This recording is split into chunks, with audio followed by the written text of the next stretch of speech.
Hi hello வணக்கம், எல்லாரும் எப்படி இருக்கீங்க? நான் உங்கள் செரிக்குட்டியோட அம்மா பேசுகிறேங்க. லஞ்ச் பாக்ஸ் வீடியோவில் முட்டை கிரேவி நண்டு டேஸ்ட்டில் எப்படி பண்ணணும்னு அவங்கக்கிட்ட சொல்லியிருந்தேன்.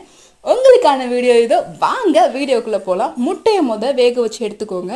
எண்ணெய் ஊற்றி உளுந்து, சோம்பு, வெங்காயம், தக்காளி, அதில் கொஞ்சம் மஞ்சத்தூள், கொஞ்சம் மிளகாத்தூள் போட்டு வதக்கிக்கிட்டு தேங்காவை திருகி வச்சு அதில் வெள்ளைப்பூடு, சோம்பு, மிளகெல்லாம் போட்டு அரைச்சி அந்த அரைவை தாங்க அந்த நண்டோட டேஸ்ட்டையும் கொண்டு வரும். அந்த அரைவே இதில் மிக்ஸ் பண்ணி நல்லா வதக்கிக்கோங்க.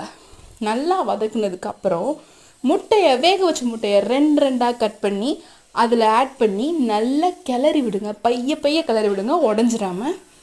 அவ்வளோதாங்க. லைட்டாக ஒரு 2 நிமிஷம் அதை அப்படியே சிம்மில் வச்சு அந்த எண்ணெயெல்லாம் நல்லா பிரிய விடுங்க. முட்டை கிரேவி ரெடி. கடைசியில் கொத்தமல்லி தூவி முடிச்சிருங்க. இந்த வீடியோ பிடிச்சிருந்துச்சுன்னா லைக் பண்ணுங்கள், ஷேர் பண்ணுங்கள், சப்ஸ்கிரைப் பண்ணுங்கள். தேங்க்யூ.